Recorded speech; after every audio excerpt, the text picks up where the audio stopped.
friends, welcome to my Dvija. Do you feel that your child is not eating food properly and throwing tantrums and you're really confused? What do I do? What kind of a tantrums my child is throwing and what's the solution to it? Then this particular video is for my Dvija in Indian ways. Yes, we are going to talk about a lot of Indian cultural practices that we've been following since ages. I'm Shreya Shah, childbirth educator, a nutritionist, and yes, an internationally certified lactation consultant. I'm your motherhood buddy and a friend, and I really want to help you out to make this journey more peaceful. There are a lot of things that you need to understand. In case your child is exclusively breastfeeded and you're not planning to join your work right now and you're free to be at home, then you should start solid food introduction for your child post 6 months. In case you are going to join your job and you are really confused that when should I start with my solid food introduction journey and your child is not exclusively breastfeeded, in both the scenarios, you should start with solid food at the end of 5th month, that's beginning of 6th month. In case you need our help with respect to understanding what to give, how to give, when to give, what are the challenges, what are the nutritional combinations that I should be making, you can visit mydvija.com and check out in the courses section Weaning and BLW, a peaceful solid food introduction course. Right now, let's discuss about tantrums. So what are the tantrums? So tantrums is many of the time irritation of a parent and a term given by Google. So many of the times what child is doing, they are not doing with the intention to irritate you. With the intention, by me doing this, it is going to disturb my parent. No. Whatever child is doing in their routine day-to-day life as a tantrum, what you feel so, it's child's response to the situation. So what are those situations and what are those tantrums? Number one, Shreya, my child is not chewing at all. My child don't know how to bite food. Then what do I do for this? For all of you, very simple things to bite food. Child need jaw, child need gums, and child need tongue. I'm 100% sure that all of your kids are born with all these 3 things. So they will start biting.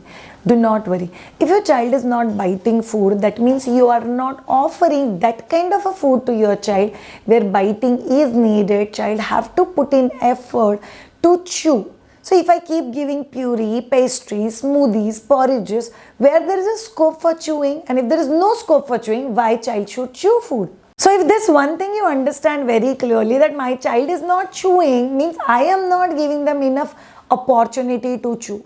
Second, my child doesn't eat food in quantity. That's not a tantrum. So all of you understand, as a weaning rule, the rule says to offer food at right time, in a right way, with right nutritional combination is parents' responsibility. To eat or not to eat or how much to eat, it's always a child's decision and we do not interfere in that particular decision. So if you can understand that, that will help you to understand how much quantity your child is eating is not as it is in your hand. So do not push yourself and do not name it as a tantrum. Number 3, my child vomits food out. If I offer anything, my child is going to vomit it out. So center of the tongue, there is a gag reflex. Why this gag reflex is there? Child is born with that particular gag reflex. So that child does not put any unwanted stuff inside the mouth. Is the prep by God done for the goodness and the well-being of the child. So this particular gag reflex will get satiated, will get mellowed down as and when child starts mouthing milestones. So there are a lot of milestones the child is achieving. One of the milestone is mouthing. Mouthing means child will keep putting things inside the mouth. By putting different textural things, different things inside the mouth. By putting different things inside the mouth, child is satiating the gag reflex. And as the gag reflex gets satiated, that prepares your child to taste different varieties of food. And in fact, that's why mouthing is very important and very helpful. So if child is doing gagging or vomiting, that means gag reflex is not satiated. So mouthing will help you big time in this particular scenario. Number 4, my child eats only specific type of a food and my child is not eating other taste. So for example, my child prefers only sweet, my child prefers only salted, my child does not eat fruits at all. What do you understand by this? So it's basically, science says any particular taste, if child is supposed to have minimum exposure of 12 times is needed. What do is that we give that particular food to our child once, twice, and then we say my child is not eating that particular food. So we cannot come to conclusion just by giving exposure few times to child about a specific food. We need to give more exposure. Number 5, my child eats junk food, but my child hates healthy food. So my child will eat biscuits, my child will eat chips, my child will eat french fries, but my child is not eating roti, sabji, dal, chawal. What do you understand by this? Simple, your child is in a teething phase. Anything that is crunchy, your child is able to bite it and create a kudum kudum sound. That's what your child is enjoying.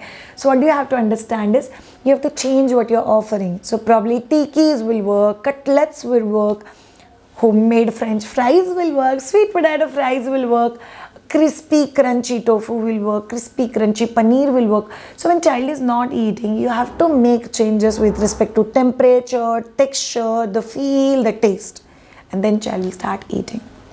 Number 6, my child used to eat food and recently my child is not eating food. That means the way and what you are offering is not okay for your child. So you need to understand when there is a sudden change, there is a sudden milestone, there is a sudden development.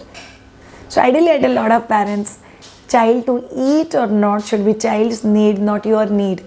If child not eating gives them lot of attention, child will continue not to eat. So you have to stop giving it attention. Number 7, my child doesn't sit on a high chair. It will start standing. My child start crying as soon as I make child sit on the high chair. Oh. So what do you understand by this? Child does not have a positive association with high chair. The moment you make your child sit on the high chair, child feels, oh my God, this lady is going to feed me now. If that feel your child is getting, obviously your child is not going to eat. So what you have to do is build a positive association with high chair, probably change the place where high chair is placed, or offer high chair for snacks, or offer high chair for a sensory play. That will help you big time. So basic thing, what it is that you need to understand, high chair and child not eating, there is no fault of a high chair. And there is a fault of association. If in case for few time back to back you made child sit forcefully on high chair, you made child bed lock on the high chair, you feed a child like on high chair, child is not going to eat. So this is what basically you need to understand. Number 8, my child does not eat all the meals. My child is only dinner, my child prefers only lunch, or my child prefers only puris. Anything of this. All of you have to understand. Will you eat every day khichdi? Will you eat every day moong dal ka pani? Will you drink every day same juice, same time? No, then it's not applicable to your child. So again I repeat, a right nutritional combination for your child is very, very, very important. Number 9. I used to always feel that once solid food introduction start, my child will not wake up at night. But recently, I have observed that since the time solid food introduction have started, my child is waking up more often at night. Why it is so? See, child is an intelligent human being. Child understand. Daytime when I wake up, she gives me solid food. Nighttime when I wake up, I get breast milk. So I'm supposed to wake up more often at night. At the other hand, if you are a working mother, you are not getting play with your child, time with your child, and child feels daytime, I miss my mama, and nighttime only I get my mama. So child will utilize you being next to them. It's absolutely okay. That's okay. It's not a tantrum. Let that be. It's a phase. Child is not going to ask for it for a very longer time. And last but not the least, on YouTube and Instagram, I've seen so many kids eating with their own hand, but my child don't eat with its own hand at all. Is it okay if I feed my child? Absolutely okay. It's called responsive feeding. So many types of feeding your child, like preloaded spoon, independent eating, responsive feeding, BLW, that's baby-led weaning, and everything is okay. So whatever way you feel your child is able to connect to the food and you are able to give it to your child, that's a right way to offer food to your child. So thank you so much all of you to watch this particular video. We have 19 plus varieties of baby food at myduja.com. We have a recipe book with 300 plus recipes that you can explore. And last but not the least, we have a Weaning BLW course. And if your child is 1 year plus, we have a toddler nutrition as well. So do not worry, they are not the tantrums, they are part of child's development and growth. You be relaxed, your child will start eating. Thank you so much. Have a great time. Bye-bye.